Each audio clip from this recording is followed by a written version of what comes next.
প্রভাষক জনাব আশরাফুল হক বক্তব্য রাখবেন। আশরাফুল হক।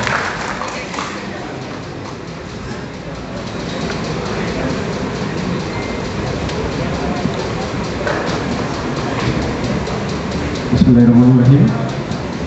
2021 সালের এইচএসসি পরীক্ষার্থীদের আজকে বিদায় অনুষ্ঠানে মঞ্চ ভূমিষ্ঠ আমাদের বিজ্ঞান কলেজের সম্মানিত সভাপতি হাবিব স্যার, আমাদের সবার প্রিয় মোমেন স্যার এবং আমার শিক্ষক মণ্ডলী এবং শিক্ষার্থী ছাত্রছাত্রীরা, সবাইকে স্বাগতম। আসসালামু আলাইকুম।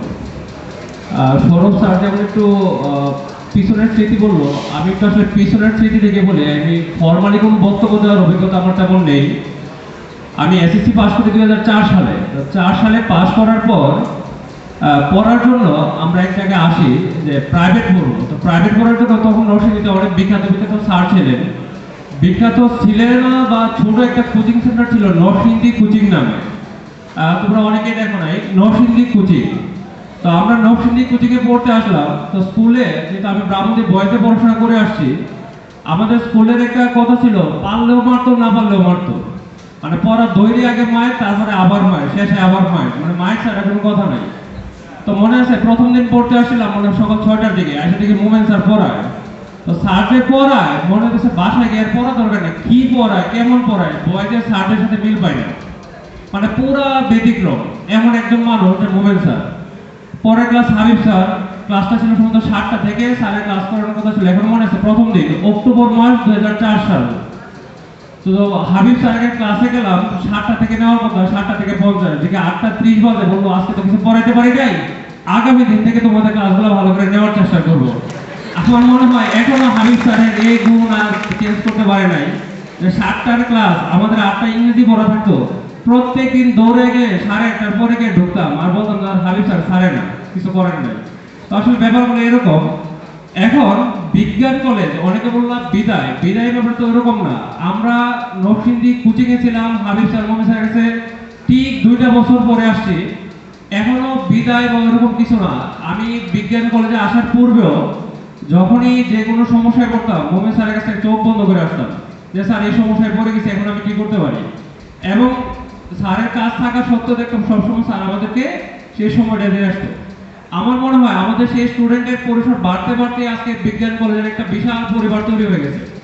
12টা বেচ চলে গেছে, তোমরা হয়তো 13 নম্বর বেচ। কোনো বেচে কিন্তু বিদায় না, হয়তো বা আক্ষরিক অর্থে তোমরা এখান থেকে দেশের ভালো ভালো জায়গায় যাওয়ার জন্য এখান থেকে স্থানের পরিবর্তন শুধু করবা, বিদায় বলে কোনো কিছু নেই।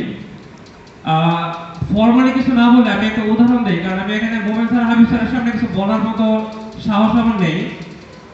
যেহেতু আমাদের প্যান্ডেমিক সিচুয়েশনের কারণে সবারই পড়ায় ব্যাপক ক্ষতিগ্রস্ত, আমরা পড়াশোনার বাইরে চলে গেছি।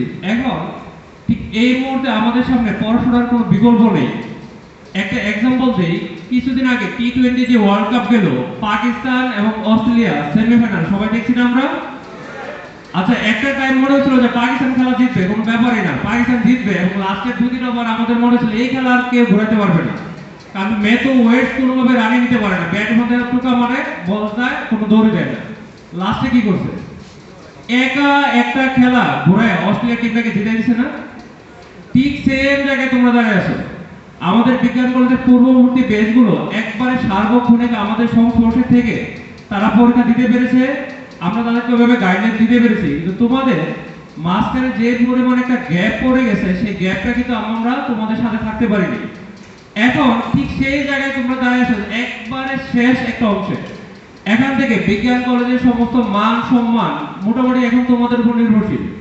হয় তোমরা নিজেদেরকে ঘোরায়া ঠিক ভালো একটা রেজাল্ট করে বিজ্ঞান কলেজকে অনেক উচ্চতায় নিয়ে যাবা, অথবা নিজেদের দায়িত্বশীল আচরণ করতে না পারার কারণে পুরো বিজ্ঞান কলেজটাকে একটা এমন জায়গায় নিয়ে আসবো যেখানে মোমেন স্যার হাবিব স্যার মুক্ত কিছু বলতে পারবে না, যে আমাদের 100% পাস, আমার 300 জন স্টুডেন্টের মধ্যে 300 জনই পাবলিক ইউনিভার্সিটির চান্স পেয়ে গেছে, এই কথা ওনারা গর্ব করে আর বলতে পারবে না। এখন এই দায়িত্বটা তোমাদের।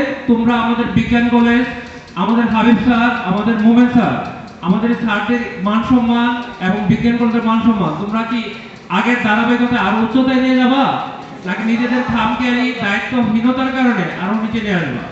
একটু চিন্তা করবা। সবাই সুস্বাস্থ্য কামনা করি, সবাই একটু চিন্তা করে লাস্ট সময়টা একটু ভালো করে পড়ো। সময়টা তোমারই চলে আসবে। যা গেছে গেছে, সময়টা যাতে তোমার হয়, সময়টা যাতে বিজ্ঞান কলেজে হয়। সবাইকে ধন্যবাদ।